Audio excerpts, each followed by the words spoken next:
of reclined leg pose, and this is going to be a video going over some options for using the strap.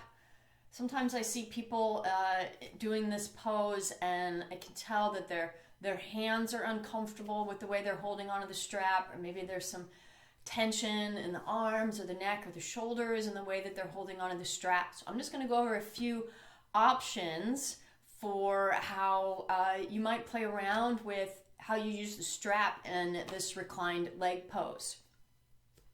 So I'm going to lie down on my back.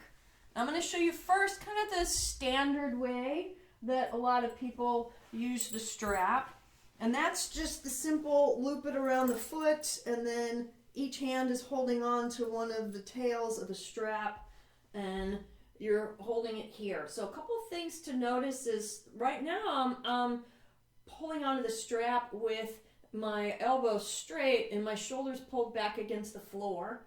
You could also have your elbows more bent. Some people like the backs of the arms even resting on the floor and having it way down here. So that's just one aspect you could play around with. Another aspect is how you're holding on to the strap. So if gripping the strap with the hands like this feels too much, then you wrap the strap around your hands at least once. And now the way the strap is wrapped around the hands, you don't have to use the muscles of the hands as much to sustain the holding of the strap. So that's another option. And again, whether you do that with your arms more straight or you have the straps wrapped all the way around the hands and the elbows more down, so make sure your shoulders and your neck feel comfortable with how you've positioned yourself. So those are two options. And then another option I'm going to show you, I have a strap over here that I've already made a loop in.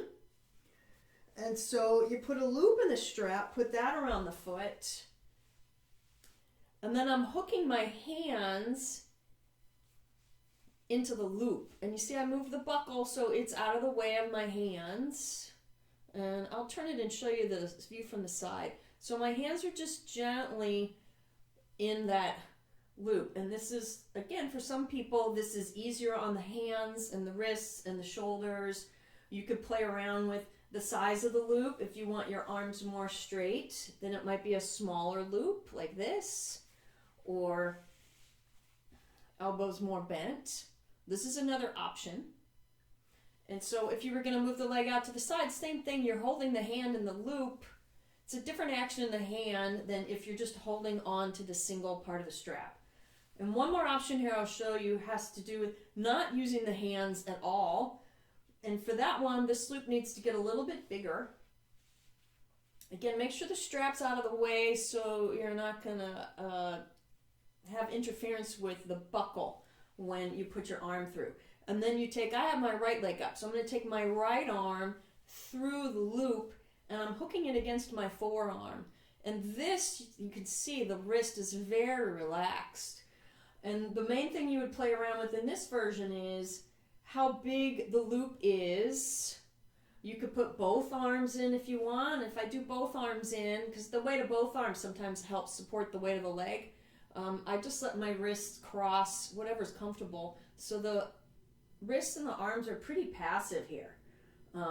So those are there's four options.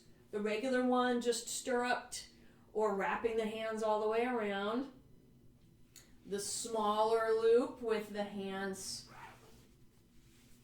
cupped in the loop like this, or the slightly bigger loop with the forearm. And again, if you were going to do other positions here, that's it. See, I'm not using my hand at all. And then if you were going to take the leg across, you might switch to the other forearm for the assistance. Okay, I hope you find that helpful.